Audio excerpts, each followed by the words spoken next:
says it's on air, but I'm looking on YouTube and it hasn't kicked up yet. Well, it says we're live, so hi, everybody. Okay. Hi. My name everybody. is Paul. Hello, all. My name is Paul Bryson, a.k.a. Seafood Boggy, and welcome to another episode of the Way of Conscious Mindfulness.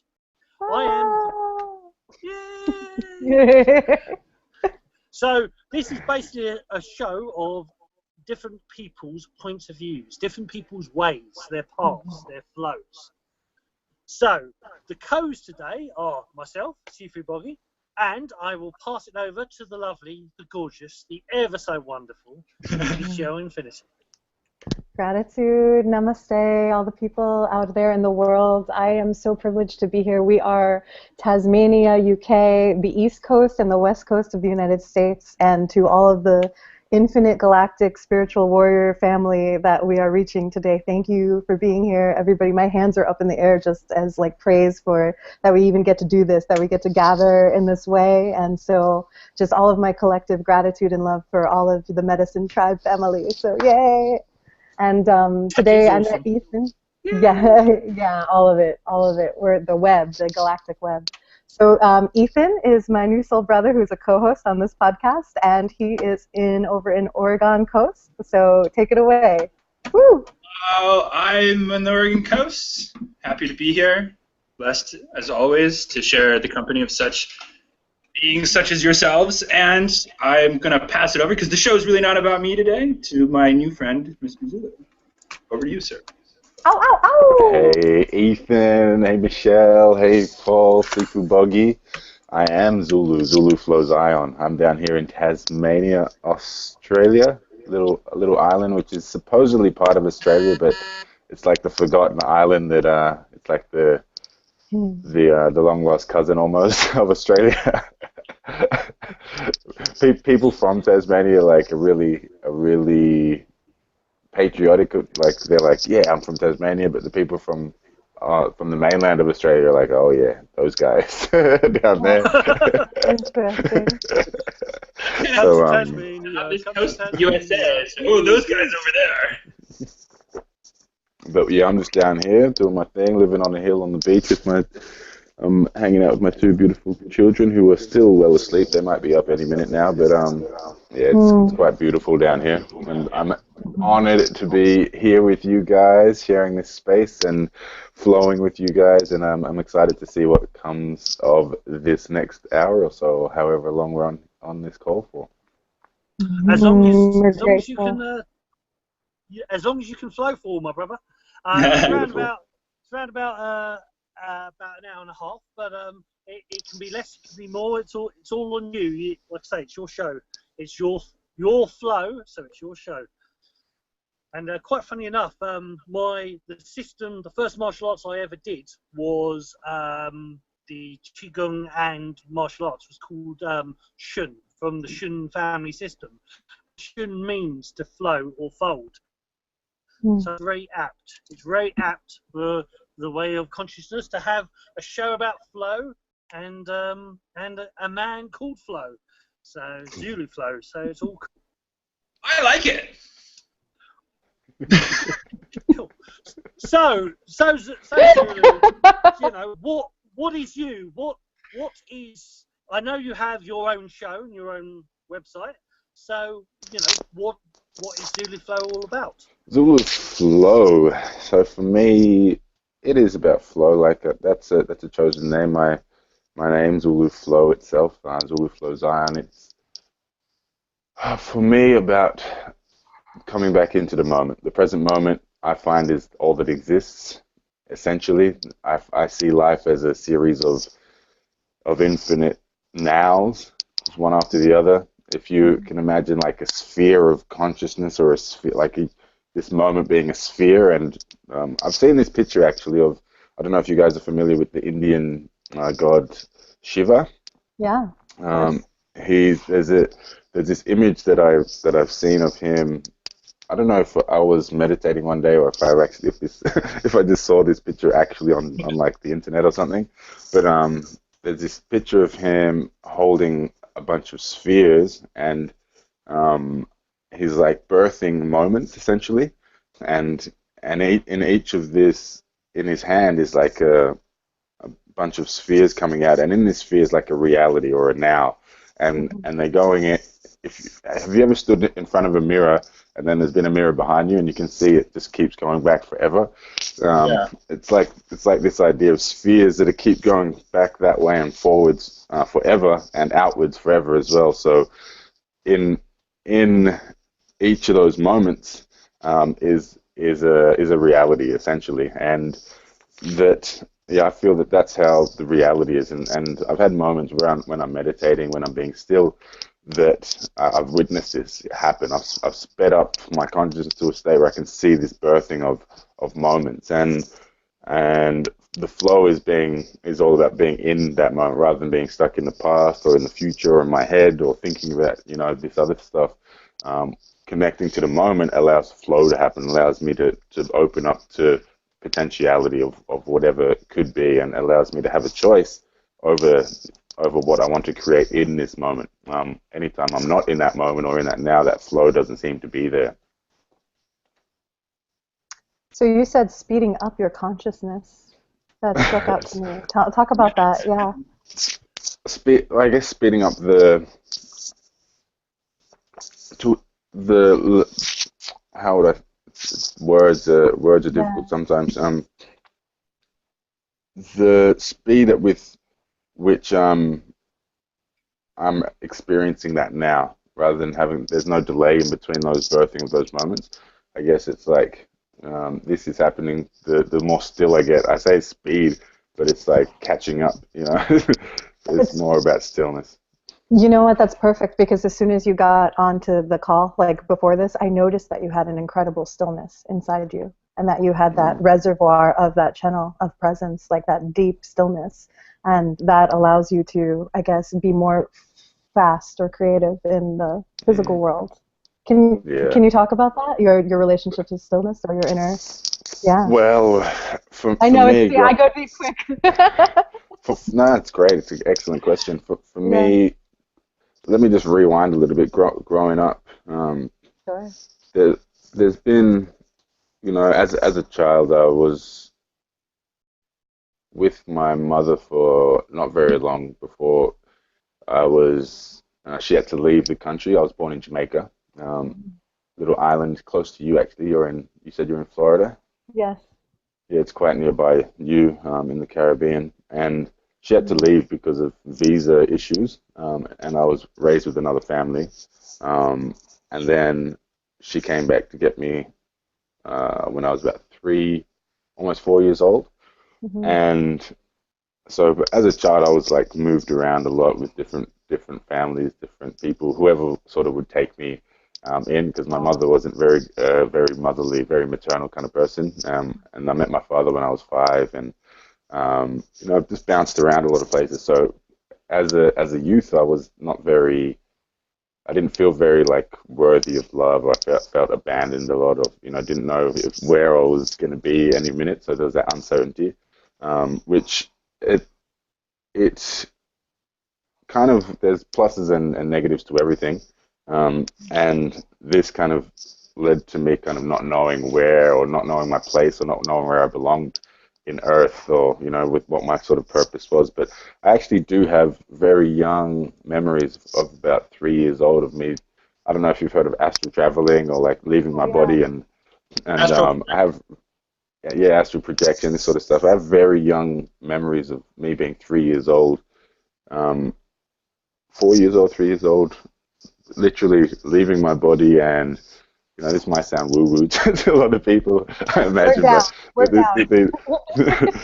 these are some of my earliest memories of actually leaving my body. My mom would be like down the road playing tennis, and I'd be asleep in bed, and I'd literally like leave my body, go through the walls, go through the front door, go and watch her play tennis down at the park when they're floating down there.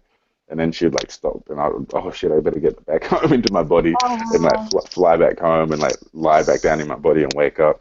And this, these kind of ideas, I have this memory of I thought it was, I always thought it was my actual myself, or just like, this kind of message from the universe, I guess. But I found out, I haven't found out if it's exactly true, but I found out that it was a friend of my mother's who we were living with, who was like giving me these concepts and giving me these idea that I had something special to do in the world, that I was, destined for greatness, these kind of ideas. When I was falling asleep, she'd be like sort of telling me these affirmations and showing me these kind of cards about different Indian gods and who they were and what their roles were, and saying all these gods are just like ideas or concepts, but they're actually within each of us. And so these kind of beliefs that have, they shape us as these in a young when we're so impressionable and influential. We are till the day we die, but especially at that age. And I feel that they've carried with me in a sense. And also, I was saying the pluses and negatives. The negatives being that I've dealt with depressions, anxieties, I've got, feeling lost, all that stuff. But also am super easy to adapt to new situations, super easy. I make friends easily because I know I might not be in this place for very long. I get along with any kind of people because I've been in so many different situations. So there's pluses and negatives to it all. And the one thing that has stayed with me is that feeling that I'm destined for greatness, that I'm here to do on earth. But when I say here, I'm here on earth. I've come to this place to actually do something bigger than myself. And it's taken me a long time. I'm 30 years old now, and I first came across meditation itself, like me practicing meditation, when I was 22 years old. And when was that? Yeah, I was 22. And this was Vipassana meditation. Has anyone heard of Vipassana? I really want to do one of those retreats. I know it'll connect me with my inner stillness. So go on. Yeah. So that was my first introduction to meditation, and that sort of changed my life in terms of I was super lost, super, I was into everything but mindfulness. I was into partying. I was into, just literally escaping everything, like all the sort of pain and stuff that had built up inside myself about, where do I belong? I'm not worthy of love, all of this stuff. And that just sort of... For a second and say that's why you astral project. There's a really great book that I've read by Barbara Brennan. I think it's Healing Hands of Light, or Light Emerging. And there's 4 basic defense mechanisms that all humans have. And it has to do with how our energy reacts when we feel attacked or unsafe. And one of them is defense mechanism. I had a partner years ago who had this defense mechanism where you will actually leave your body to feel safer, because you will feel safer once you leave your body, because you won't be like, oh crap, I'm in danger. And since that's the environment that you grew up in, it seems quite natural to have that environment of a defense mechanism. Cool, that's so cool. Throw that out there, so please continue. That's so cool. I didn't know that. You'll have to repeat the name of that book as well, so I can write it down. It's Barbara Brennan is the author, and it's Healing Hands of Light, or Light Emerging. She wrote 2 books about it. She's an amazing author. She's one of those authors that was like, I think she worked for NASA as a scientist at one point. Oh, wonderful. And then finally was like, all right, I got to write about the hippie woo-woo stuff now, because it's just too profound to not. So, yeah, Barbara Brennan. Put it down in the chat. Ethan, put it down in the chat when you get a chance for Zulu, so he can see it that way. You see the chat? I'm looking for it. I'll just quickly add. I see it. On the Google Hangouts, there should be a chat on the right-hand side. You see it? Yeah. I want to apologize to everybody. Okay, I can't spell worth a snot. Like, I have government papers saying that I can't spell. I'm so bad at spelling. Don't worry. Send it to me. I'll send it to Zulu. Thank you very much. It's an interesting thing.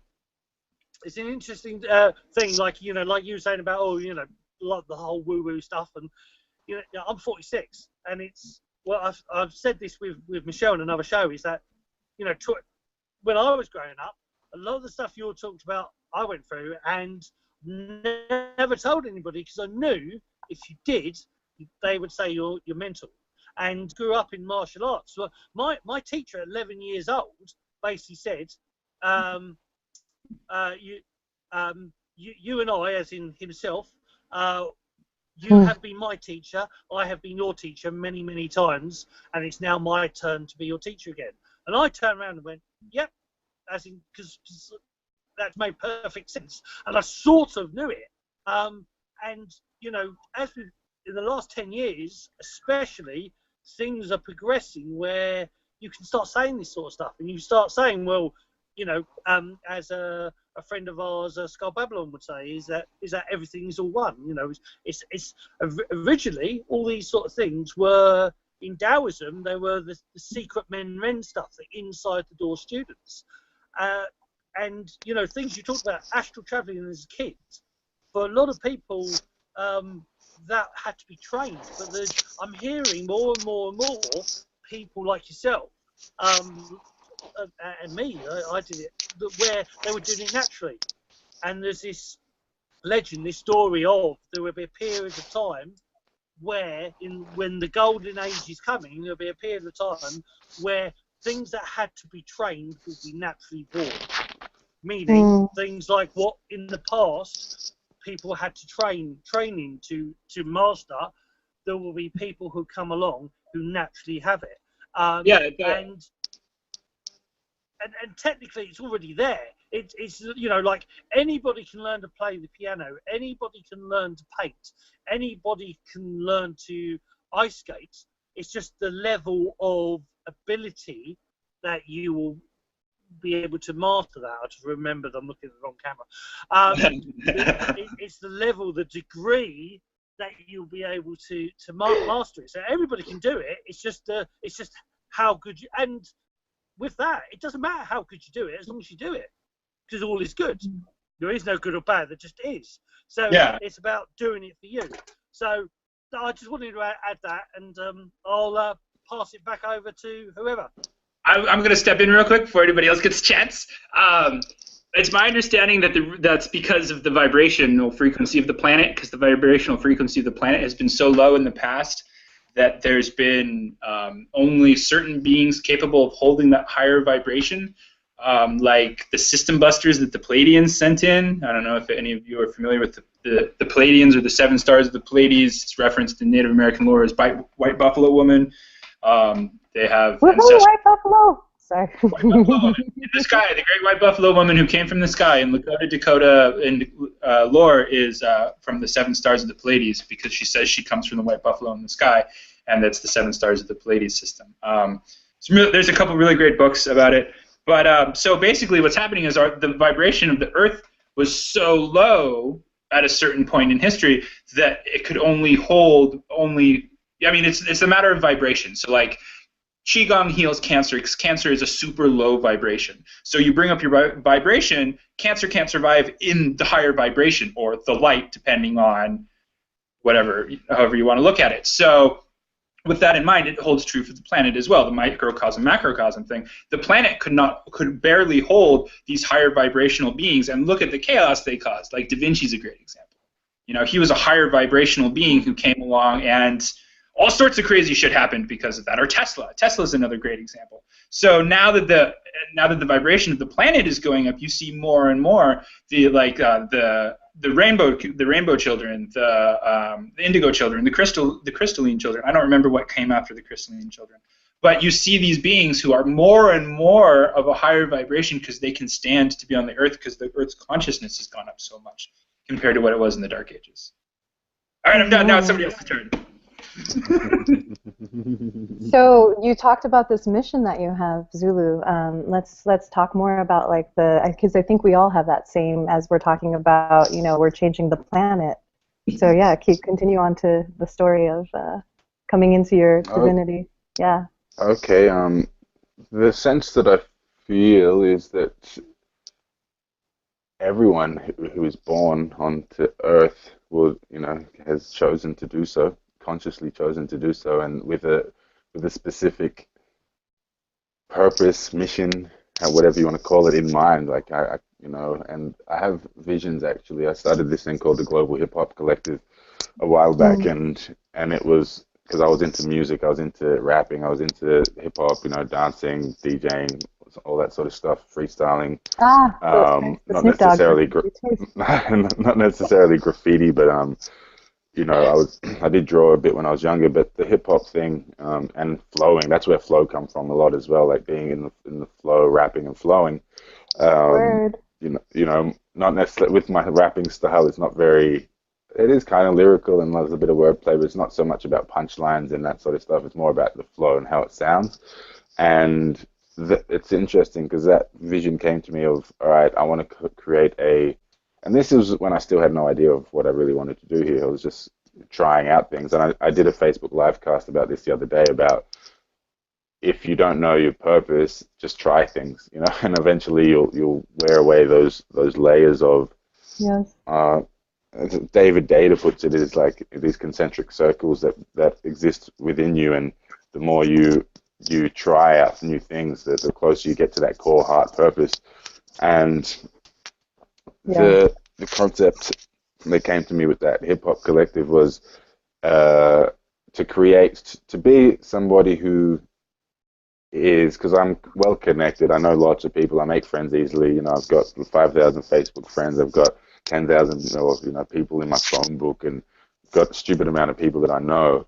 And I know someone who's for everything. So if someone's like, my car's blown up, I'm like, I know like 20 mechanics, or my equipment is broken. I know someone who fixes computers, or You're really rocking the king archetype because you've got a huge fucking kingdom to draw on, Total king archetype. Beautiful, Ethan. I've never heard of I'm loving your inputs, That's Ethan. gorgeous. Please don't stop jumping in. They're absolutely gold.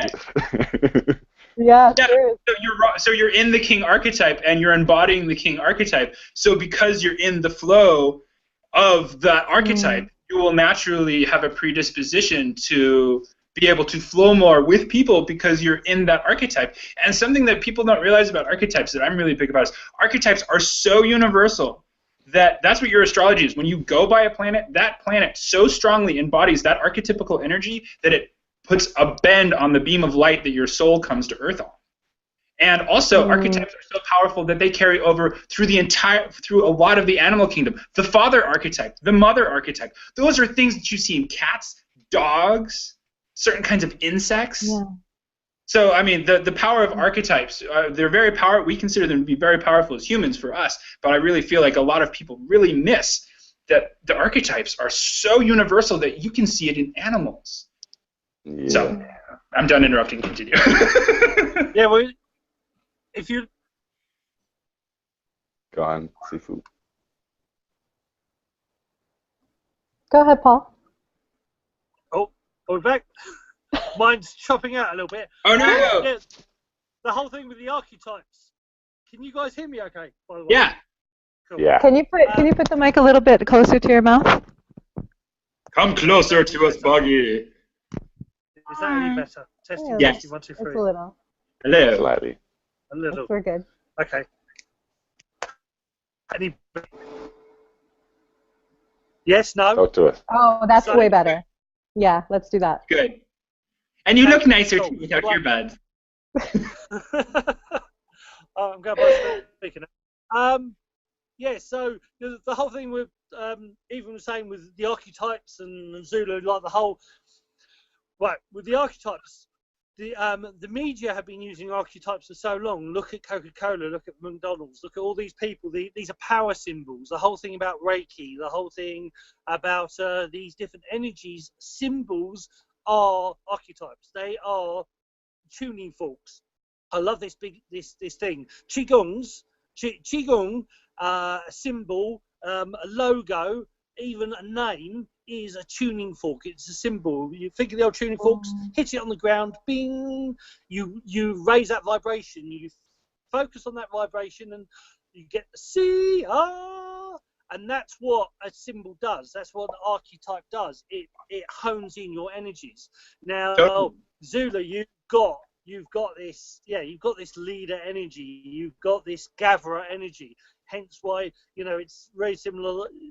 I always amaze people on certain things where on both my Facebook and I'm on LinkedIn, and somebody said, oh, you need to get more people. So within 2 months, I went from 2,000 people to 5,000, no, 8,000 people on LinkedIn. I said, well, you just send requests and you just send it out, and like a fishing net, and you have that vibration, you have that energy that vibrates out that people will respond to, and it's this whole thing of, in actual fact, the lovely Michelle, Ethan, you all have that similar energy because you're confident. Know thyself. Look at right camera, Boggy. Know thyself. Be one with thyself. Love thyself. Because if you truly focus on you and under you and feel good about you, then that energy will vibrate out to others. And that's what I've seen of your stuff, Zulu. It's very much what you do. You very much shine your own light. You shine that way. The whole thing of the true healer, the true warrior, the spiritual warrior, is that they have witnessed both pain and pleasure. They've witnessed both the downs and the ups. So therefore, they can say, look, I've been through the dark side. I've been through the hell and the myrrh. I've experienced these things, and I've come out the other side. And that society needs people who guide. I mean, you've sort of mentioned it off air about the whole thing, like here in the UK, the leaving Europe, and everybody's running around like headless chickens at the moment. And it's all about the fear. It's all about the unknown. There's one thing that I've never been afraid of, and it's part of the reason why I was called Boggy, because I've never been afraid of the unknown. I'm not afraid of jumping out of an airplane, holding onto the back of a vehicle with rollerblades on and roller skate at 156 miles an hour. Yes, I've done that. I've done crazy things. I am a crazy guy, but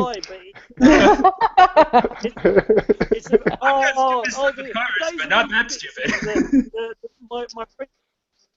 My friends could tell you about this. That one deserves a big thumbs up for sure. My roller skating and ice skating, and we would do on the roller skating. I would hold onto the back of a vehicle. The fastest I've ever gone is 156 miles an hour on the back of what's called a Sierra Cosworth. And I was wearing shorts and a t-shirt, holding on the back. I love sort of that crazy stuff. I used to, just for fun, I used to go in the back of a motorbike at 90 miles an hour, and zoom about. But it's the wild side. It's a part of my nature. But from that, I can go from this very wild, crazy person, do silly things, to focus on spirituality, focus on other things, and the whole thing with the spiritual side for me is, I love spirit, but I love spiritual and spirit, but I also love science. And when science, look at the camera again, when science matches, when you have science that backs up what you're saying in spirit, you're on the right path. It's signposts. For me, the whole, we're talking about archetypes, and the whole thing is, the universe talks to you all the time. I repeat, universe talks to you all the time. It talks with trees going by, it talks with whispers, it talks with synchronicity. With animals, sometimes it talks with a voice. I agree. Sometimes it's the voice of your friend going, "Don't fucking do that anymore. That's a bad idea." Can I jump in and share something? That goes into something else. That goes into the ego. There's two sides: the angel and the angel and the devil, the ego and monkey mind. Yeah, go for it, Zulu. Yeah, the sort of jumping around a little bit. With that, I'll jump back in and talk about that global hip hop collective in a second. In a bit, but I was sitting meditating 2007, 2008, 2008 must have been. And I was sitting meditating for about 3 hours and I was super delirious. I like to play with different states of consciousness. And back in those days, I was playing with a whole bunch of different states of consciousness in terms of like, psychedelic substances and this sort of stuff. And then this particular time, I was actually just being, how do you call it, delirious. I was playing with the different states of consciousness I would reach by not sleeping. And I think I was like day 4 or something. Yeah, I decided to not sleep just to see what would happen, essentially, just to and 4 days in, I'm sitting meditating, and I did this thing where I'd go on Wikipedia and just go on Wikipedia rabbit holes. I'd just like choose a word, like consciousness or something, and then click links in the descriptions and just see where it would take me. I've been there. And and Oracle, totally. And I would find that that when I was delirious, I would retain the information a lot deeper. It'd sink in without any filters, and it'll just go straight into my memory, so I could recall it in the future. And before, on those few days leading up to this one particular meditation, I'd been delving deep down, like the levels of consciousness or levels of enlightenment and Buddhism and these sorts of concepts of Indian Buddhism, and the different levels of enlightenment, as they were calling them. And there's like this 32 steps of enlightenment they call, and like the second last one is like non-duality, and then that's the one step before total enlightenment. And I was sitting meditating on these kind of concepts, and a good 3 hours in, I'm like just floating along the white. There's like this white, the words again.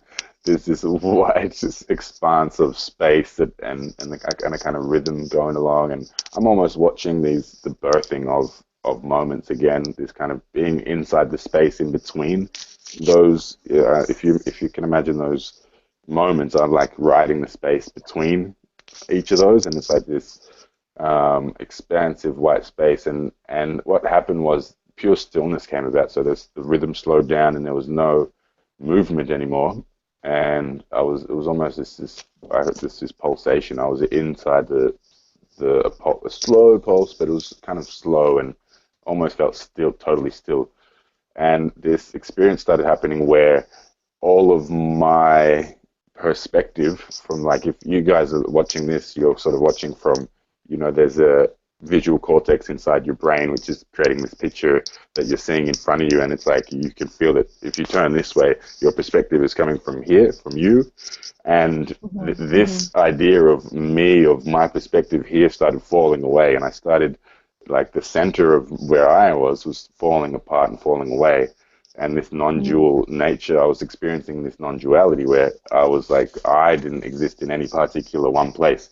And so I was like, oh, this is interesting. And I was just watching and observing. and and I was like, wow, I'm going to see what happens. And then those concepts that I'd been reading about started coming to me. So, oh, that thing's happening. That thing's happening. I was getting excited. But I had to just go calm my excitement and be like, all right, cool, let's just watch. Because if I get too excited, then I'm going to come back and stuff's going to start snapping back into reality. And during this time, it must have lasted not that long, maybe a few minutes, 3 minutes or so. And in this time when I was experiencing this non-dual experience, and my perspective became everywhere. There was no central me.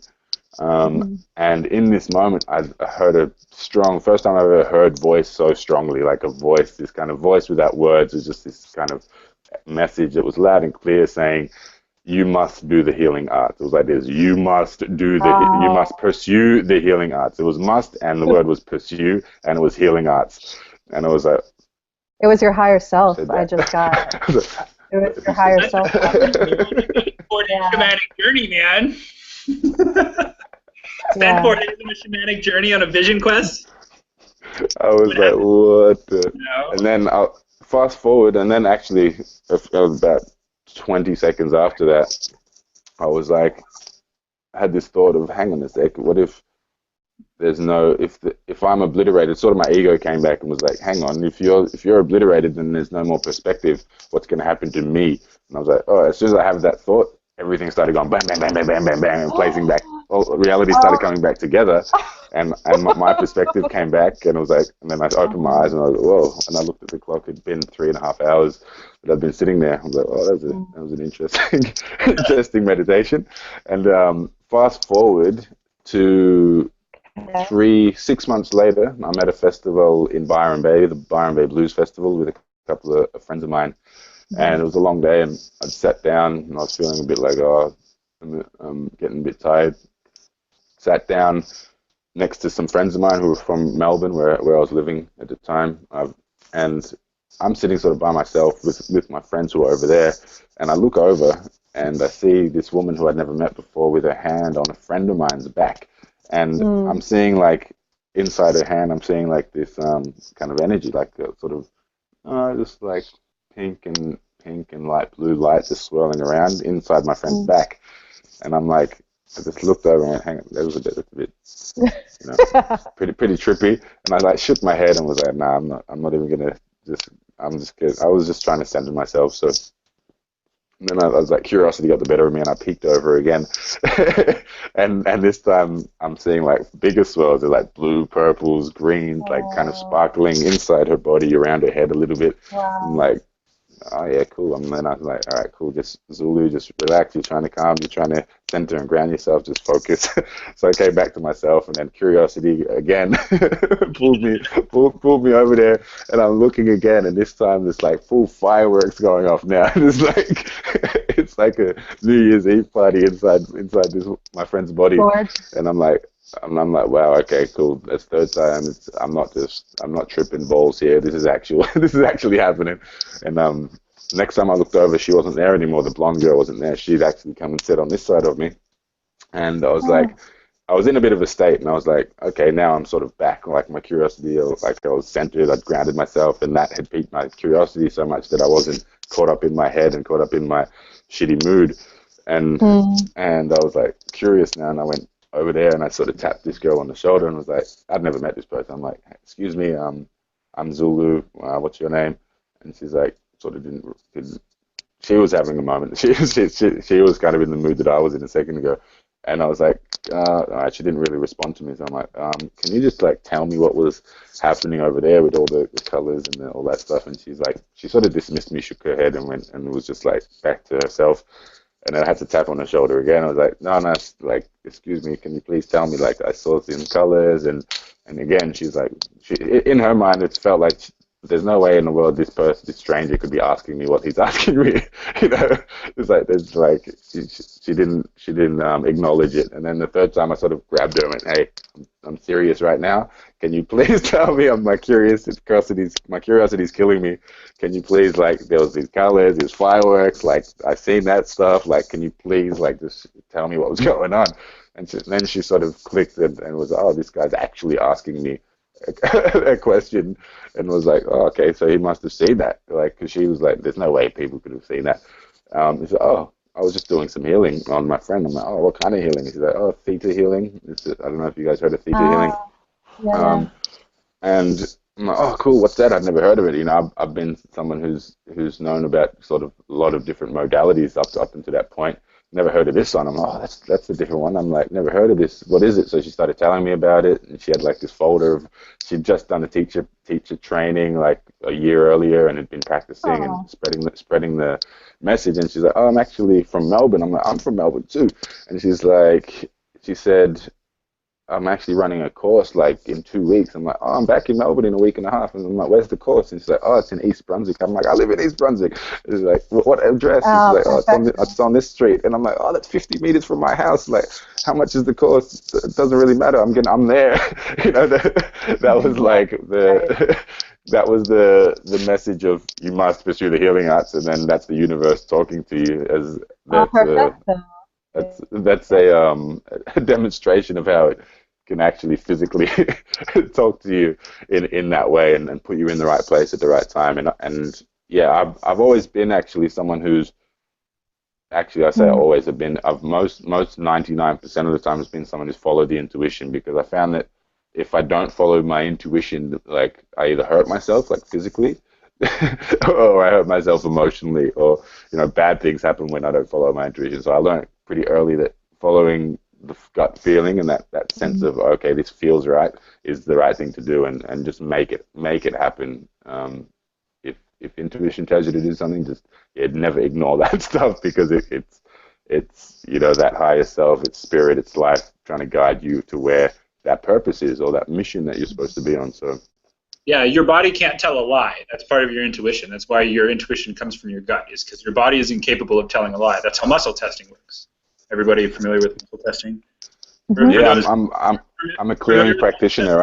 I'm doing clearing every single day, Ethan. So I work with this advanced kinesiology every single day. So I'm doing clearing with people on Skype. So I live in Tasmania, an island like in the middle of nowhere. So all my work is on Skype, and it works via Skype. Like my mother's was in Jamaica the other day, and now she's in North Carolina, and I'm running through clearing each chakra level of hers, the root clearing each of the core emotions on each chakra, which is what I do literally every single day. So I'm well familiar with muscle testing. I read about that on I read about that on your website. Can you talk about clearing and what that means, or what that process is?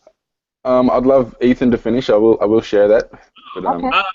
I just wanted to say that, your body can't tell a lie. That's why muscle testing is so effective, because you ask your body, which is in tune with the greater consciousness, or in tune with spirit or God or whatever you want to call it, and it has to answer it, because a lie is a human concept. It's not something that carries over to the rest of the world.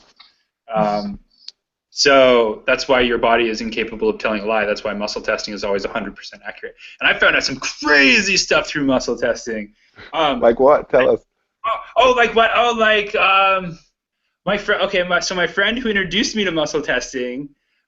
We were muscle testing to see how many lives I'd had, and I had like 250, and she had been 250 or 260 or something, and she had been my teacher in Atlantis, and she's psychic, so she's telling me, like, I just had a memory of hitting you with a stick because you weren't paying attention in class in Atlantis. Awesome.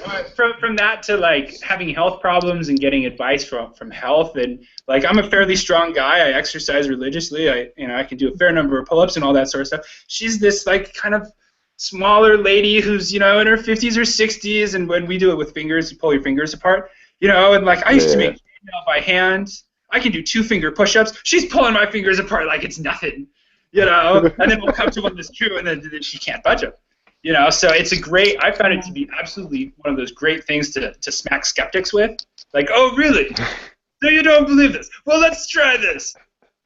Is it going to work? No, it's not going to work. You're not going to be able to prove it wrong because your body can't tell a lie, and that's just how it works. So beautiful. Yeah. So please continue. I'm done. Thank you. I'm loving all of it when you jump in. So thank you. Totally. The question was, Michelle. Well, now I kind of have a more understanding about remember the muscle testing. Yeah, I know this thing, but when I read the word clearing, I wasn't clear on what that meant. Like, and so, and then you're talking about going through each of the chakras. So if you wanted to talk about whatever you want to share about your work and how you work with people, Okay. Yeah. Well, this is to clear behavior patterns, or Well, in the theta healing, actually, I ended up doing that course like literally 2 weeks after I met Sally, who's my theta healing teacher, and it happened to be that for the next 12 months I was doing a lot of that work. I was doing lots of massage and stuff as well, and incorporating that theta state and into the healings. And I found that in one hour session with working with somebody, that I could, if I incorporate the theta healing concepts and principles and techniques, that I could do like 10 to 20 hours of work in 1 hour. What would usually take me 10 to 20 sessions with someone, I could pack that into an hour, and it was just so quick with clearing stuff from the physical body, as well as all the other levels, the emotional body, DNA level. We can work on so many levels. And it happened that so actually we use muscle testing in theta healing, so I've been quite familiar with it since the last 8 years. And just recently,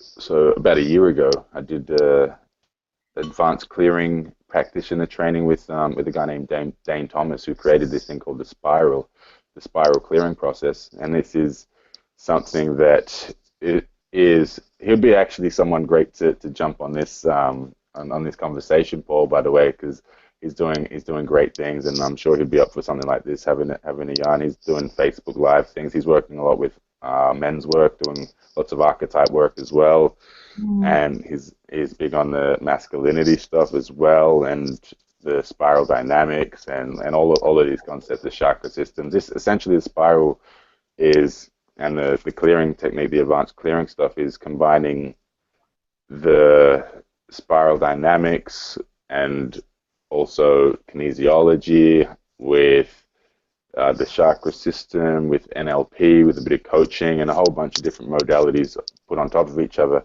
And very cool. Where with one of the main things, one of the main processes is the spiral, which is a 7-level process, and it's working through the chakra system. And he's spent countless hours on muscle testing on which are the core emotions for each of the chakras on a human level, on a DNA level, and he's found these core emotions that once we clear them, it unlocks us, and unlocks us physically and emotionally in particular to let go of all our past conditionings and baggages that we've been carrying around with us this lifetime. But it also, with the clearing work, it goes back. You were talking about past lives, Ethan, that, by the way, I've had 521 past lives I was testing.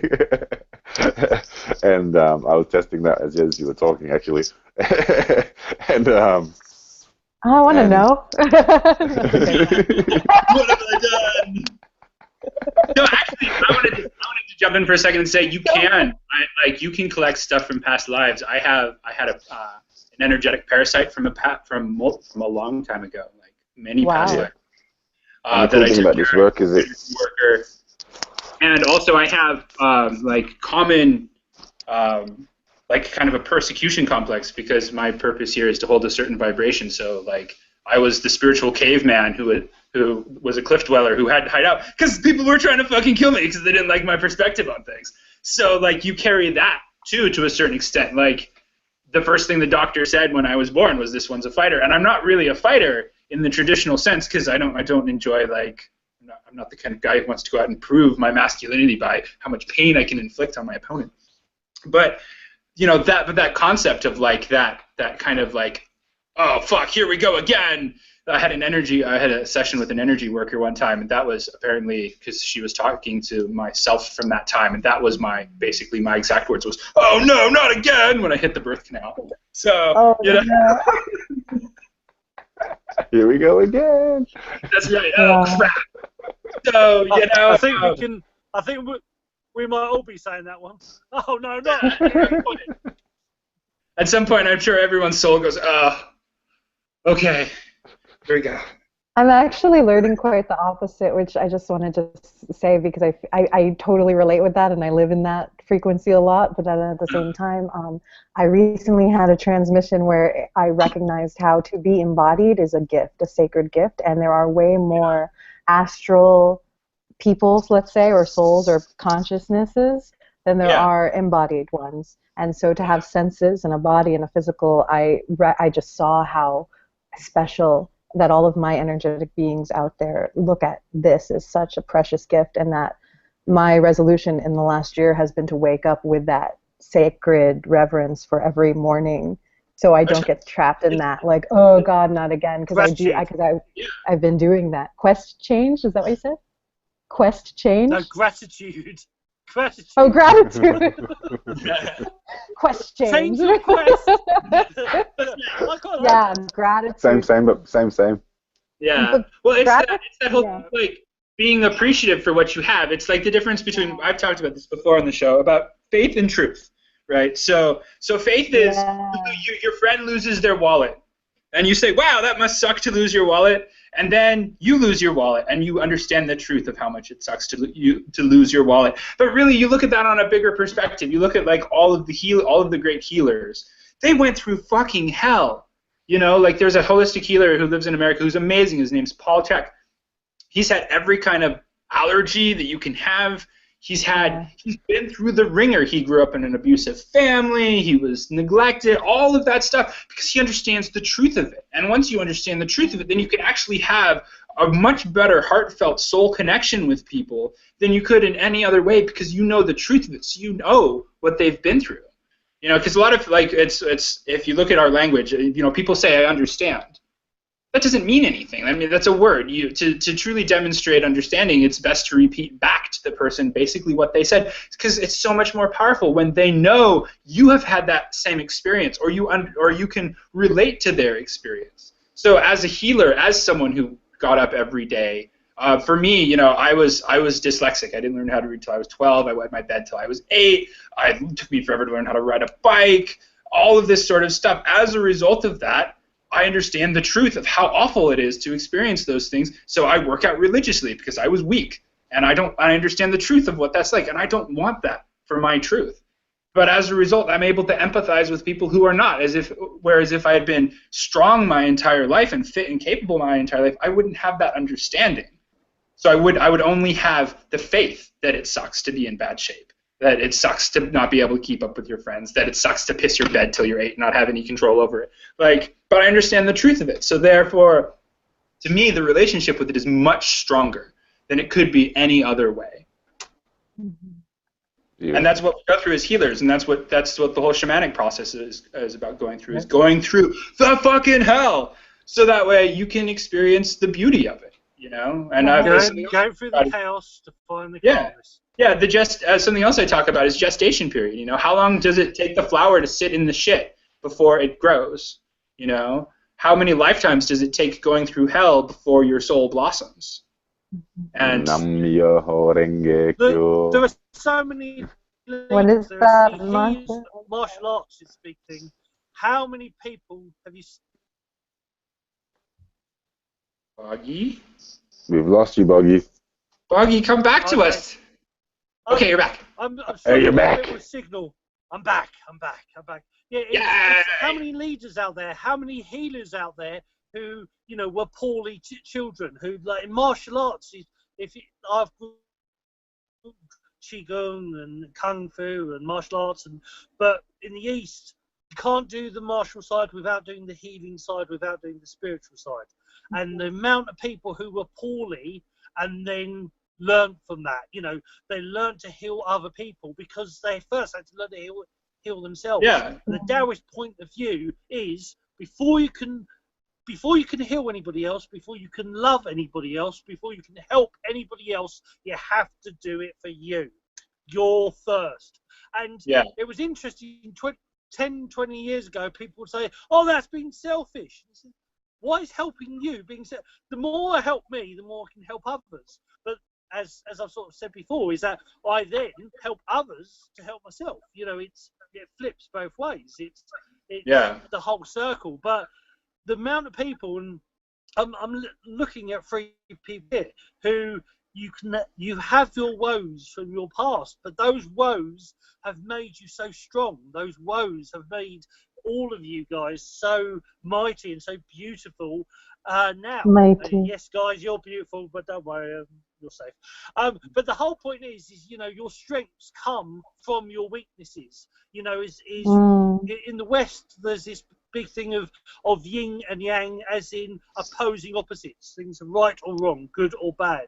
No, it's a blend. It's Tai Chi.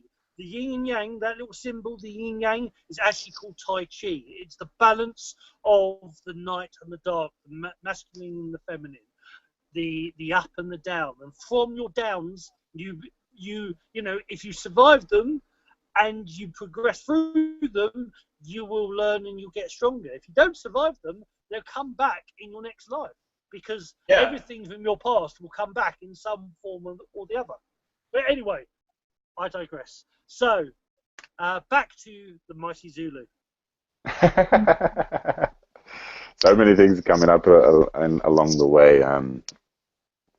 Everything you're saying is resonating, and I'm feeling it on many levels. You did ask what that mantra was. I was saying Nam Myoho Renge Kyo. It is the title of the Lotus Sutra. It's essentially the lotus flower. It's grown from. It needs mud. It needs that muddy, like Ethan was talking about, to grow. So it has to, the seed has to live in that shit or that crap in order to grow. So it's a beautiful metaphor for life and what you were just talking about, Ethan, that we have to go do that crap, that shamanistic journey in order to be able to relate and to know that we are a beautiful lotus flower that is blossoming, that, and the crown chakra is that 1,000-tipped lotus, to open up to our purpose. And so that sort of relates back into the spiral process, which I was talking about, which is clearing all the crap away from allowing us to express our full expression of each of levels of the chakras which represent. And again, it's tying back into the archetypes there, the idea of the base chakra being that physical, that red energy, everything bodily and physical, earthy. The second chakra, which is very closely related to the lower Tantien as well, our physical center, our creativity, the birthing of that life force energy, and it's clearing away all the blockages for us to express that in our fullness. The third chakra, the solar plexus, which is our shine, our radiance, getting everything that has been conditioned into us from birth out of the way so that we can be in our full expression of that power, of that desire, of getting what we want, and then moving up into the heart, which is the balance, and getting everything out of the way there, the reason, the acceptance, the love for all beings, for all situations, for all parts of ourselves, and then moving up into expression, releasing anything that's in the way of us expressing ourselves fully. And also, I find that the expression is also, now we're moving up into what's coming down and through, once it's above the heart here, which is not just only expression, but manifestation. Thought becomes word, becomes things, yeah? So in order to, that's how the word comes, and then the vision, all right, our vision, opening up our third eye, activating that, and seeing everything, and not deceiving ourselves, or not being in that lying state, like you were saying, that things can, it's only the mind that lies, it's not the body. So it's like getting rid of any of that deception or those lies that we tell ourselves, or that we're being told, or parts of ourselves where we confabulate or come up with excuse, things that are reasons why we're not in that fullness of that vision. And the crown chakra there, again, more purpose, more joy, enlightenment, sort of, things are getting more ethereal from this level, and that spiral process is just clearing all the blocks away on a physical level from that we've conditioned throughout our lifetimes, and it allows us to be in that full expression of all of those and be in our highest, because there's this concept of the highest self. We've all been in, imagine you guys here or anyone listening to this has had times in their life where things are going pretty terribly and things are shit, or like you can't seem to catch a break. You wake up and everything bad happens, and you're feeling down, you're feeling terrible or whatever, and you can't seem to get back up, or you just seem to be in this not flow state, the opposite of flow state, where you're living in the future or the past, or and that's, I find that we're living from a lower self. We're not in our higher self, and when we connect to that higher self is more when we find that flow. We find that we're now being led and guided by that higher intuition, and that sort of predetermined or predestined, like, okay, here is where you're supposed to go, and you can go, okay, cool, I'm just opened up and I'm living from that higher state. I find one of the most important things that I've learned is to never make it any important decisions, never do it, when we're operating from that lower state, and one of the most important things we can do is when we find ourselves in that lower state to switch back to that higher self and be in that higher self. So this is a lesson I'm learning recently. It's like, okay, cool, if I'm in those states, don't say anything to someone you love or anything like that. If you're in that lower state, just sort of keep to yourself and go, okay, I'm not going to make any major decisions. I'm not going to do anything important right now because I'm not feeling in my highest. And when we're in that highest, then we can. And one of the we were talking about embodiment. There's so many things that have come that I'm just flowing with right now. The embodiment came up, and this process of clearing is fine. Like I always mentioned that clearing is great. It's going to allow you to be more of your full self and your highest expression of yourself, being your highest potential, which I feel is a large part of my purpose here on earth, is to facilitate and to inspire the realization of human potential on a planetary level, but also on an individual one-to-one level with people. And I find that if we want to see change, to be the change, so I'm living myself as much in that as possible, so that I can be a walking, talking beacon, a light that shines, a candle that burns bright, so others' consciousnesses can start being burnt and bright lighter also. And that clearing is great, but without an embodiment practice, which I find qigong, neigong, tai chi, all of these xingyi, all of these practices which bring us into the moment, into the physical body, connect body, mind, breath, jing, qi, shen, all of these concepts of the different energies, and allows me to connect to the earth, connect to the heavens, connect my body and consciousness, mind, body, breath, all of these kind of concepts to become one, become more in the moment, allow me to express myself fully, and allow that purpose to come through. You know, I'm trying these things. These things might change in the future. So I think I'm waking my son up, getting a bit excited. I get really excited and get on there to a tangent here. And I find that that's going to come through more and more the more you're able to have that embodiment practice, which I find is essential. And that's one of the things that I actually had ever since coming back to that Vipassana, that first Vipassana, which I did, which is my first. I've done 10 of them now. I've done 5 10-day courses and 5 partial courses. So I've done like the 3 or 5 day courses. And one of the things that came to me when I walked out of that first one was, wow, this needs to be, like, my literal words that came out of my mouth were, wow, everyone needs to do this. This needs to be in schools. This needs to be taught. Like this is way more important than math and English. You know, this is the stuff. And you know, for the few months or 3 to 6 months after I finished that first course, people would ask me, how was it? And I'd say, literally, everyone needs to do this. I said exactly this. You know, forget math, English, teach this in schools. And it was almost a throwaway comment back then. I was like, I didn't think about it seriously. Fast forward to 2015, and I'm living. I'm getting closer to what my purpose is, defining what my purpose is, finding what my purpose is, and it is. I'm living that now. It's like 500 million people to take up a daily mindfulness practice, a stillness practice, a presence practice, a spiritual practice, a true spiritual practice, which I find anything that brings you into the moment, into knowing who you are, connecting with yourself, with the greater everything else, if all is one, what is else, you know? So having a practice which connects us to these kind of realities, these truths, these personal truths, that I find this is sort of my purpose, and I've chanced it or happened upon that coming back again. I was practicing probably 95% of days, 95% of days, you know, out of a year I'd practice 300 days or 310 days or 250 days. So I'd have those times where I wasn't doing my daily practice, and I was talking about daily practice, and I had a realization 192 days ago that I'm like, I'm not even being 100% truthful in this, or 100% in integrity in this, in my talking about daily practice, because I'm not even fucking doing it. You know, so I'm like, so I made a decision then. There's this ancient kind of, this is from like the ancient qigong masters would say, 1,000 days in a row is discipline. So you get 1,000 days in a row, that's when you actually can say, okay, I've attained discipline, which is, you know, almost 3 years. And 10,000 days is mastery, which is over 27 years. And this concept really hit me and went, okay, cool. If I'm going to be living in integrity and being that light, being that integrous light who is actually this is the best way to bring about change, is by being the change, then I have to start living that. And that was 192 days ago, where I've practiced every single day. I've done 287 days in the past, but I still haven't reached discipline. I realize I'm not even fucking disciplined. And one of my biggest transmissions is, I say, discipline. So I'm like, okay, I'm going to start embodying that even more.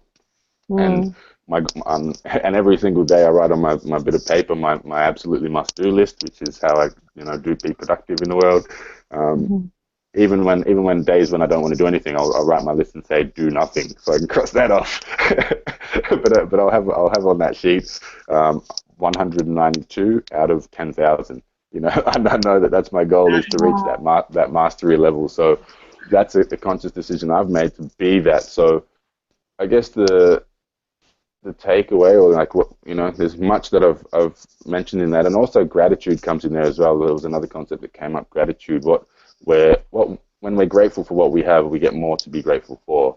I feel that this is such a truth, you know, that I've demonstrated time and time again. When I've had nothing, I've just given, and the universe gives to me, you know, and just knowing that things will be all right when they seem like they're not, rather than stressing out, just feeling that, okay, things are going to be right, and still giving yourself out. Because if you're sort of closing your energy off, you know, this giving can mean anything. It can mean giving someone a smile on the street. It can mean, you know, looking for opportunities to help another person when you're out and about. It can mean giving your time, your energy. It can mean giving, you know, physical, material things, money, all of these sorts of things as well. You know, ever since I've started grasping this concept, especially when it comes to work, you know, I've been doing this clearing work. I've been teaching qigong. I've been doing stuff that actually can help people unlock that light in themselves and be more of their fullest and highest potential. Just trying to give as much similar to Boggy is doing now, with giving these out just free of charge, just giving all these amazing quality content and value to people. When you start giving like this, the universe can't help but, you know, when your cup's overflowing with giving, it's physical, it's universal law that, you know, that you will start receiving back. So, you know, get out of that scarcity mentality. And I find that all of these sort of truths and stuff will come to you the more you start practicing that stillness, coming back to the moment, asking the questions, who am I? What am I here for? What do I want? All of these types of things are going to really start unlocking these for yourself. You know, you can hear me say it, but you won't know it until you start practicing yourself. You have the faith, but you won't have the truth. The Exactly. faith is hearing you say it. The truth is taking it on. I know when I started doing qigong, I had a similar experience. Like, oh my God, everybody needs to be doing this. And so I immediately signed up my girlfriend and my mom for the class. I was like, you guys don't have a choice. It's happening. I'm paying for this. Be there. You know, I feel you, man. I feel you. Yeah, you have to say it, you have to see it, and you have to feel it. The three ones. Yeah. Qi, Jing, and Shen. And also the three pure ones is forgiveness, unconditional love, and gratitude. You know, you have to be thankful for everything you have. Even I remember this great saying that Joe Vitale said about, at one stage all he had in the world was a pencil, and he realised that he had to be just grateful for the pencil to write down his ideas, to write down the things that he's doing, because that's all he had. But just to be grateful for that gives you more opportunities for other stuff, which you said, Zulu. You know, the more you're grateful, the more you open up, the more you expand, the more you'll grow. The more you grow, the more you expand. The more, you know, and you know, it's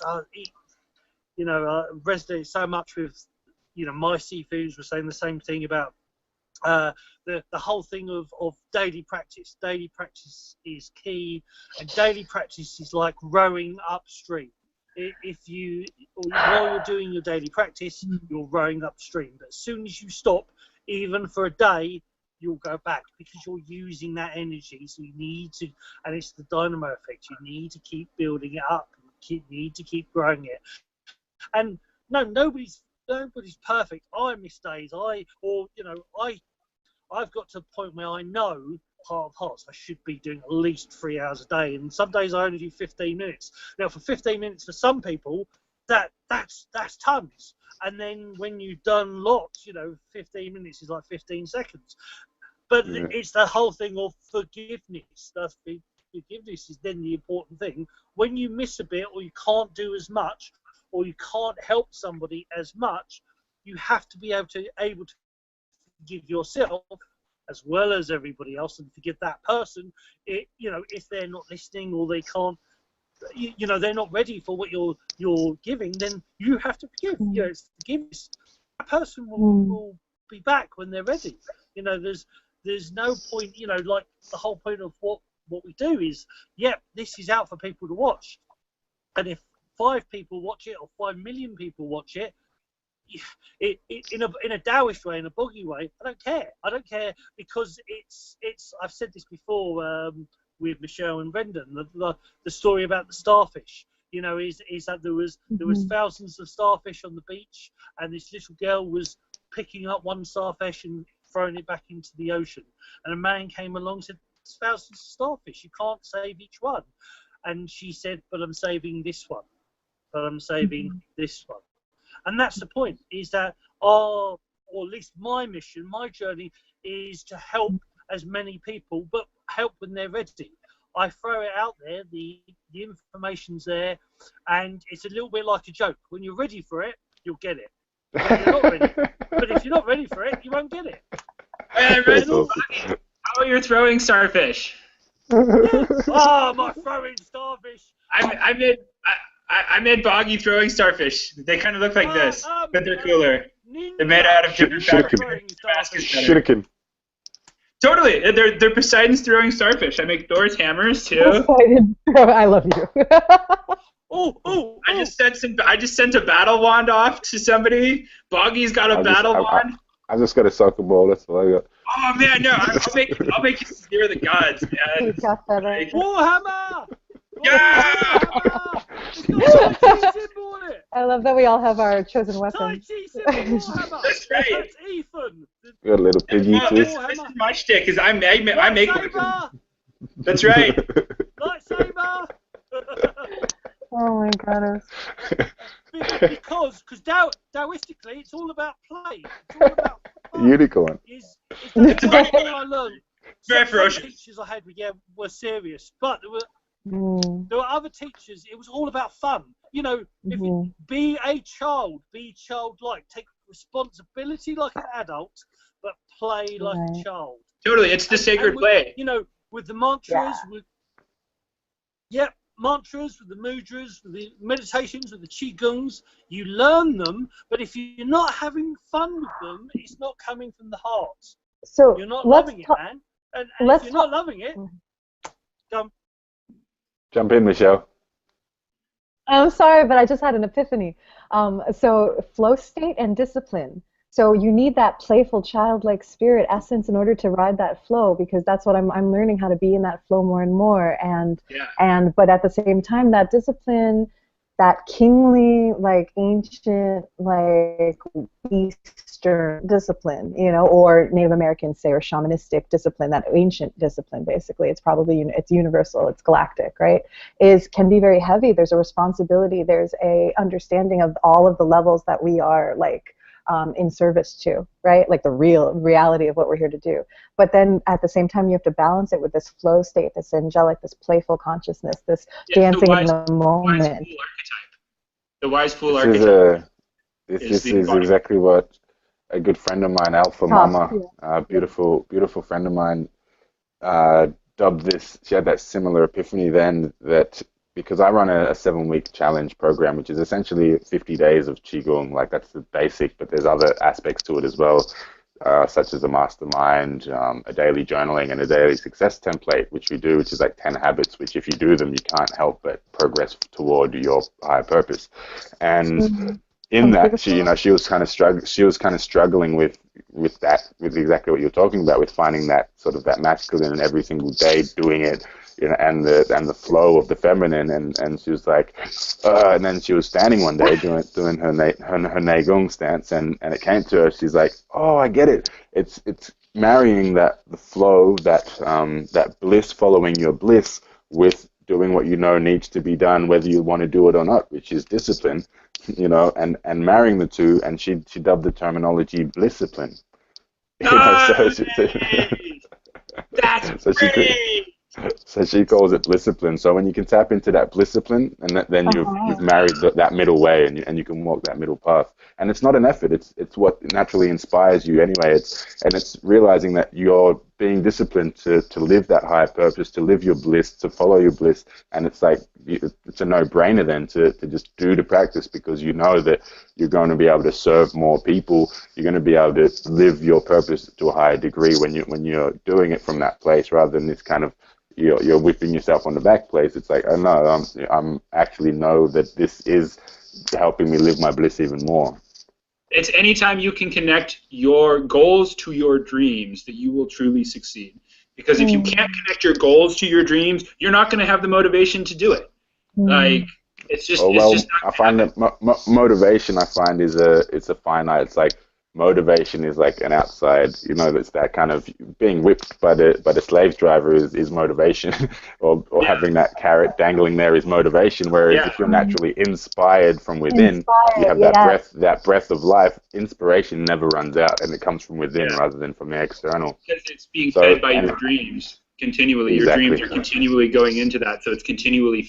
It's the fuel for the fire of what you need to do. Is you will always have the strength to come back if it's connected to your dream, because your dream is connected to your soul, and therefore it has a power circle that you got going there that you can't get if you're just doing it to survive. You know, because if ultimately, and I mean I'm guilty of this. I do construction and power washing and landscaping and stuff to make ends meet. If you're not making a living off of your dream, you're technically in the prostitute archetype, which will play in your subconscious. I mean, because I sell my body. I'm not having sex. I'm pulling weeds and power washing and moving heavy crap for construction, building fences. But technically, I am prostituting myself, and it does, but I don't want to get up and go to work because it's not connected to my dream. And ultimately, I can connect it to my dream by realizing that it's just the means to get me to what my dream is. But like everybody else, I'm human, so I'm not that good at what I do. But ultimately, you know, like I said, you've got to connect it to your dream. Oh, and there's something else I wanted to say since I have the floor. And that's anytime you're in a relationship and you're not 100% capable, since every relationship is 50-50, we're responsible for bringing our 50% of our relationship. So we have the totality of the relationship with ourselves. But if you're only 75% present in your relationship with yourself, you cut that in half and bring that to the relationship that you're having with somebody else. You're already not 100% in your relationship with somebody else because you're not 100% in your relationship with yourself. So that means anytime you go into a relationship where you're not 100% with yourself, you are not bringing the most potential that you could, because I don't want to say it's bad, because that's judgment, and I don't want to do that. But ultimately, anytime you're not bringing 100% of yourself to a relationship, and that includes the dogmas that might affect you, whether that's dietary dogmas, be that eating too much meat or being a vegan or any of those if your body's not up for it, you know, consciousness dogmas about shoulds and shouldn'ts and whatnot. Those are going to get in the way of all of the relationships that you have. So it's just come up a couple of times where I wanted to say it, but I didn't want to be rude and interrupt. So I'm done. Thank you. You're welcome. Oh, and a lot of my wisdom, I have to say, I steal a lot of my wisdom from a certain holistic healer named Paul Chek. He's amazing. Check him out. He runs the Chek Institute. He's a holistic healer who trains Olympians. And I love Paul Chek. Oh, you know Paul Chek? Paul Chek is the shit. Paul Chek saved my ass. He's got the namesake to Mr. Boggy here also. Oh, yeah. All right, I'm done. Someone else had the floor. I know nothing. I come from Barcelona.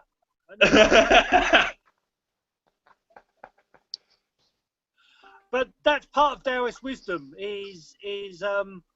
Michelle knows it very well. Me saying it. So does Ethan. You know, I'll say something, but then I'll say, hey, what do I know? Because the Taoist joke, the Taoist philosophy is that you have to take it with a pinch of salt. You know, take the mickey, you know, be playful, is that don't get too caught up in the ego, monkey mind. You know, monkey mind will say you're awesome, you're brilliant, you're wonderful and everything else. And if you get too caught up in that, you forget, you know, you'll forget to stay in the flow. You forget to stay in the balance between yin and yang. And, you know, so it's, you know, what do I know? You know, it's you do what you do, and it's keeping that balance. Can I just jump in and just say thank you so much for having me. I thoroughly appreciate this. It's been so fun. The thing that was coming to me just now is that Ethan and Michelle, I know nothing about you guys. Could you just share a little bit about yourselves and just for my benefit, but obviously anyone tuned into this episode also. Sure. haven't met you before, and yeah, know what you guys are up to in the world and what you guys love and what you're here for. And yeah, just if you would share a bit about yourself, I'd love that. Michelle, I think you should go first. Oh, really? I was feeling that you should go first. No, I think that you should go first because I was raised to respect women, but not, I would like to say, but not as that whole thing of like, we need to respect women because women are weaker than men. No, in fact, I think that women statistically are stronger than men. They don't have as much ability to put on hard muscle mass. However, they can endure stress significantly better than men, which leads to women statistically living 5 years longer. And the fact that whole giving birth thing, way more hardcore than anything I can do. So, Taoistically, as far as I'm women are concerned, strong. Women are cool. So, Well, it's no easy. pressure. It's easy to be a giant ball of fire running around. It's a lot harder to deal with the ball of fire. So, Okay. ladies first. Well, thank you. welcome. Zulu, thank you for your generosity to invite us to speak and for your listening. Because I noticed that you were listening and that you were writing and everything like that, and so that's good integrity. So thank you. So I'm an artist. I'm a healer.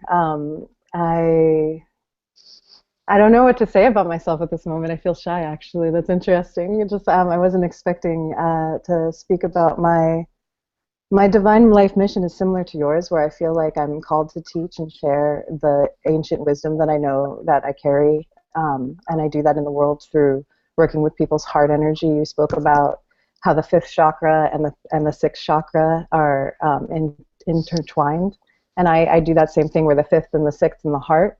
And how I teach mantra workshops. I do kirtan and soul song.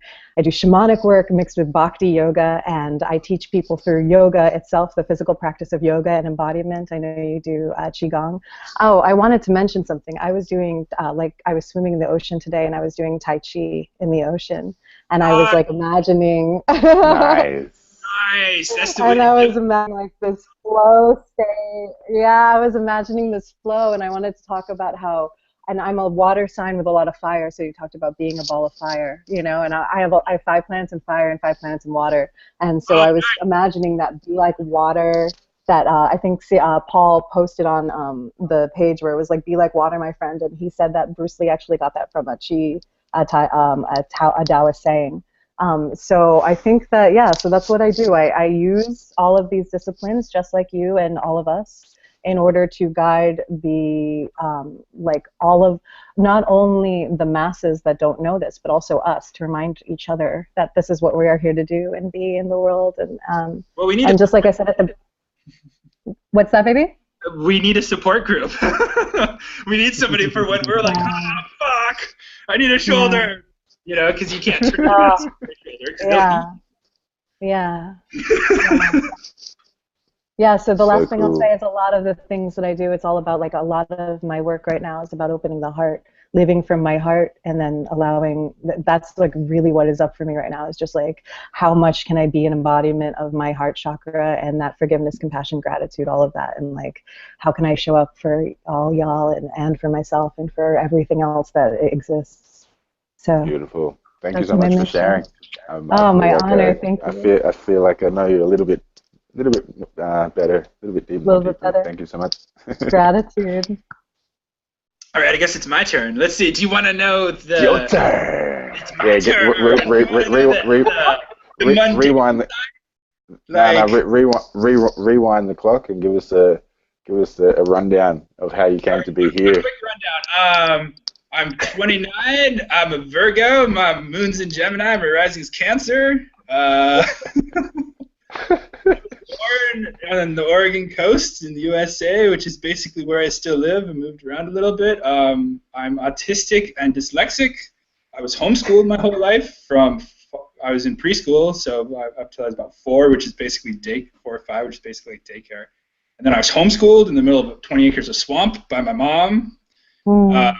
I had all sorts of crap growing up, I wet my bed till I was 8. Took me forever to learn stuff. Had a speech impediment. I sounded like Elmer Fudd. Took 2 years of speech pathology to fix. All sorts of challenges, just general physical learning disabilities. My mom took on the the state that I live in to have, so my tests could be read to me because I didn't learn how to read until I was about 14. I was the first kid in, I think, the United States to have that happen. Wow. And so yeah, it's been a long, weird trip. And then and then when I was a teenager, I started getting into empowerment through clothing and through image. And looking back on it now, I wasn't conscious of it then. Basically, my whole life's been leading up to what I do now, which is I have a clothing company, a gear company called Mythagear. And it's for your personal hero's journey. Boggy has one of my Thor's hammers. Actually, he has 3 of them, and a battle wand that looks a lot like a lightsaber, but I don't want to get sued, so they're battle wands. I also make stuff like Poseidon's throwing starfish. So basically what I do now is I make things for people who are on their hero's journey to help them hold the vibration, to help raise their vibration, and as a form of armor, because that's what I used it for. And ultimately, it's a tool like everything else that you ultimately use and then hopefully set aside. My favorite example is this friend of mine named Pockets the Wizard. When I first met him, he was this really, really shy hippie kid who was so shy it caused him like physical discomfort and pain to hold eye contact. So I'd grab him by the front of his shirt and stare into his eyes, and he was really good. He was really strong, and like he worked through it. But I made him a wizard hat. And, well, actually, me and my partner made him a wizard hat, the first one.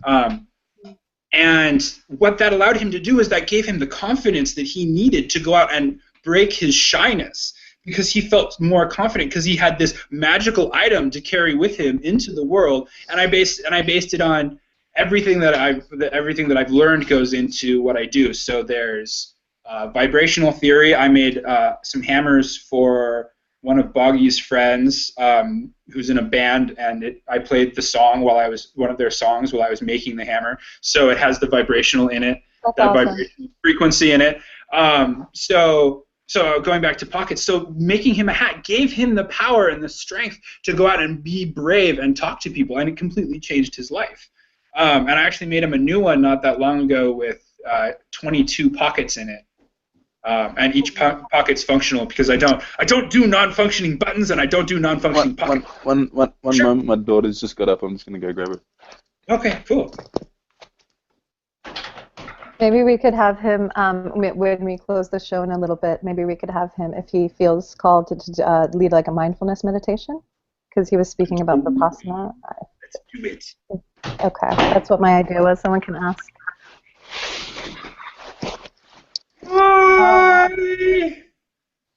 Gorgeous. She can't hear you because I got the headphones on, unless I give her one. Well, we can wrap up the show in a little bit, so you can have your morning with your daughter and your children, your daughter and your son. I don't know if you can do this with her in your arms, but I was thinking if you would lead us through a mindfulness meditation, if that's or something Vipassana practice, or however you want. Well, what feels right to you? What feels right to you too? Yeah, it does feel right. All right. I would actually love to. I feel like I'm always leading these things. I would actually love to be led if anyone wants to jump in. That's leading meditation's not my forte, so I'm tapping out on this one, guys. Do you have something, Michelle? I'll do it. Yeah, I guess so. Yeah. I guess I'm going to lead a bit. Well, maybe offline I could talk to you more about Vipassana, because it's a practice. Yeah. And stillness, that would be really benefit. I would love that. So we'll do definitely. that another time. And if anyone is tuned in and would love to talk about any of the stuff that I've talked about, I'm sure my contacts will be somewhere. Is that right, Paul? Yeah, it will be. Don't worry. Cool. Yeah, just get a hold of me if anything that I said interests you at all. Whether it's clearing, whether it's qigong, whether it's the 7-week challenge I've mentioned, whether it's anything that I've mentioned here that you're into, I'll leave my contacts below. Instagram is probably my main form of contact. It's at theflow.zone. You can get a hold of me there, and there's I've got like the 30-minute gratitude qigong set which I share freely, and I've got a little ebook which I'm working on, which should be out this week, just on 3 3 principles and 3 exercises for developing more mindfulness as well. So that's all available through my Instagram as well. So you can find me there. So again, thank you so much. I'm so grateful to be here, and I'm excited to see this community grow and to connect with you guys. So thanks again. This is Aeon, by the way, Aeon Future. Aeon, hello. Oh, Zulu, that is like my favorite name. I was a super, back in my past lives. Were we talking about that on air, or when we were talking about past lives in this incarnation? I was like Aeon Flux incarnate. Like when I was like 19 years old, I had short hair like this, and I curled it, and I would wear black a lot. I was sort of the archetype of that was your current archetype for you at that age. That was my current archetype. Because ultimately, you look at like all the Hollywood movies and everything that's going on, they're still just talking about archetypes. Look at Avengers. You've got like Captain America is like purity, and Thor is like a great representation of ego, and it's all there. It's just, you can't do anything new. You can just put a different spin on what's been done before. I mean, even you even have the wise fool archetype. Tony Stark. Iron Man is the wise fool, which is my personal favorite archetype. I love the wise fool. It all goes into that sacred play thing, like Native Americans. They're the clown, the sacred clowns who are there to bring like the light into like they'll have ceremonies for Sundance where they'll put like a piece. They'll take their back skin and actually put a piece of wood through it, and they drag buffalo skulls behind them until they rip out. But the whole time, this super serious thing is happening. There's clowns running around because it's sacred. Because you have to have both things to make the fucking world work, and they know this. They realize this, that all things require both things to be able to function. Because you can't have. That all goes back to the wise fool archetype. You can't be wise without being a fool. You need both. Otherwise, you'll become too yin or too yang, and that leads to a lack of balance, and then that leads to trouble. These points together. I'm loving the gold coming from Ethan. Thank you so much. Everything you said has been on point. I love you, bro. You're awesome. Ethan is awesome. Ethan is the clothesmith. He's my clothesmith. I call him Q a lot because, like in James Bond, he's my Q. He's building all this. Zulu. I tell you what, he's building me. He's going to create me a Tai Chi top, Kung Fu top with a hoodie, and it's going to have monkey mind on one side, and it's going to have Buddha mind on the other. So Buddha will be in one ear, whispering to me, and monkey will be whispering, shouting to me in the other ear. Giggling at you. Sparks. This is the lower one. This is a prototype. It's going to be made out of universe fabric. This is the middle one. Yeah, they're the Dantians. The Dantian sparks. Where it is. They're based on the monkey magic. Okay. Where'd it go? It's going to be awesome anyway. Right. Prototype of the monkey.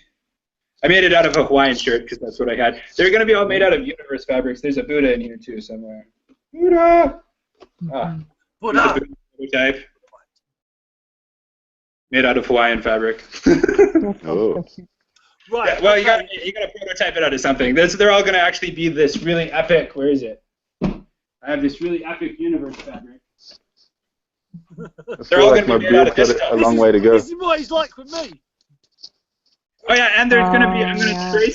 I'm going to trace the meridians out for out of universe fabric, so you'll be able to follow the meridians for each element because there'll be 5 elements. So each hoodie will be the color of the element, and then it'll have the meridians that relate to that element, and then on each chi point on that element there will be a little patch with a chi symbol embroidered on it, which will be a little functioning pocket, so you can pull things in and out of your chi point.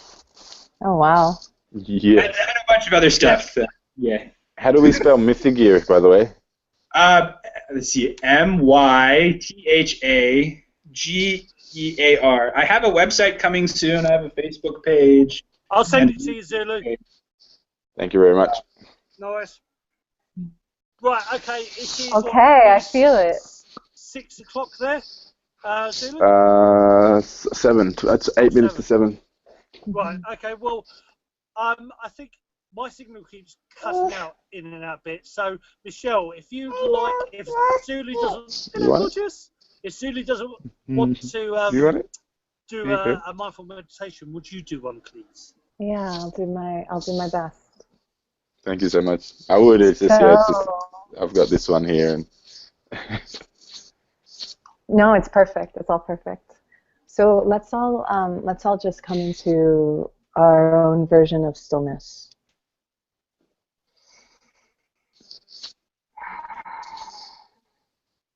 And what we understand that to be within ourselves, into that space that we are behind us into our bodies, as we collect all of the energy that we've stirred up above our heads, and we just allow that to settle.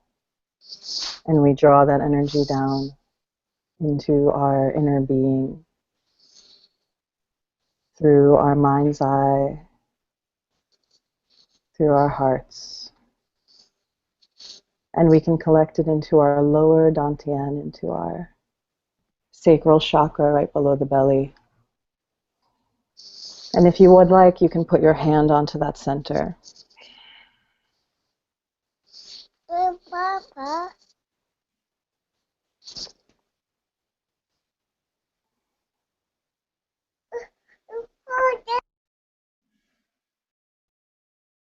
And we can breathe into the belly and fill up the belly and expand the belly.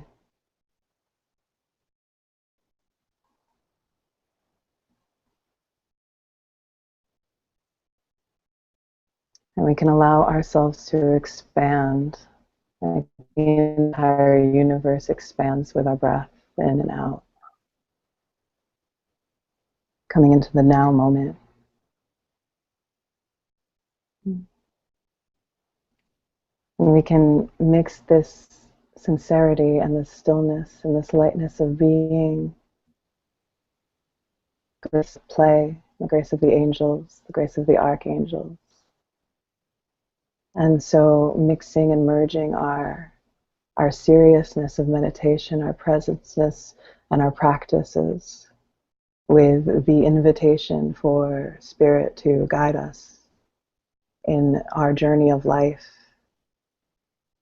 This time right now for all of us is a new dawn, is a new beginning, is a new frequency that we are shifting into. And it is a gift to be still in every moment and also to be open to new experiences and the light in our hearts to guide us forward.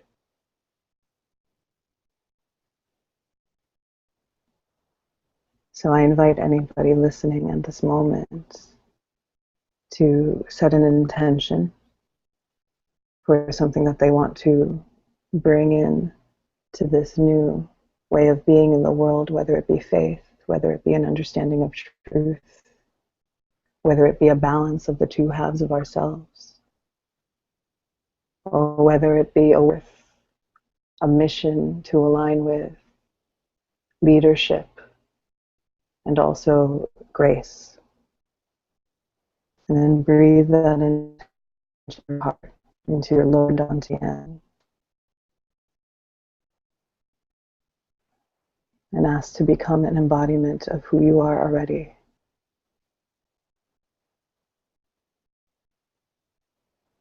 And be a reminder that you are loved, that you are loved.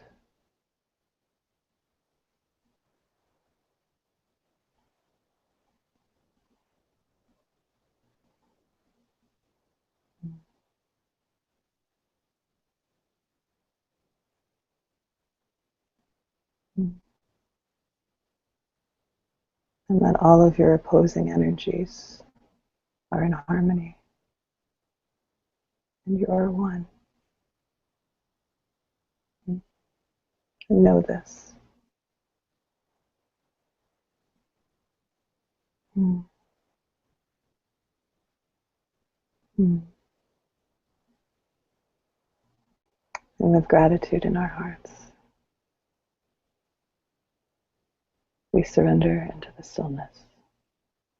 who we are.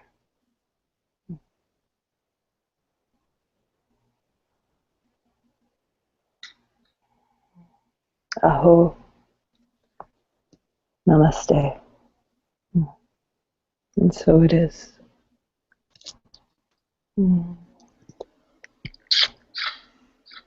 Namaste. Namaste. Hey, bye-bye. Shit. Perfect. Okay, well, that was awesome. Thank you so much. Oh, gratitude. Okay, well, thank you very We much shall all. meet again.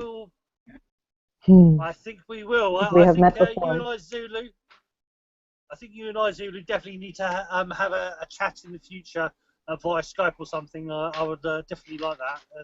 I'd love that. Maybe we'll do another. Maybe we'll do another flow in the future. Yeah, let's flow. It's so cool to just rock up and have. This is my favorite thing to do. Is like have no idea what is going to happen and then just jump in and see what happens. It's like that is essentially the flow zone, which I'm talking about. It's like be here now and like what's going to happen. Who knows? We're going to create it in real time. So thank you so much for creating this space and holding this container for us, Paul. I thoroughly appreciate it. It was your show and it was an awesome one. So thank you very much. Thank you, Zulu. Bye, Anne. So, Thank you, everybody. bye. Right, so we'll see you soon. Show. So thank you very much to the wonderful Zulu Flow, to the ever so gorgeous and lovely Michelle Infinity, and of course the great mighty Ethan, Mr. Q himself. Hey. So thank you very much for watching. Thank you, guys. I hope to see you again on the next adventure of the Way of Conscious Mindfulness and the next show. So love, chi and shen from us all. Bye for now. Bye, everybody. Bye, guys. Rock on.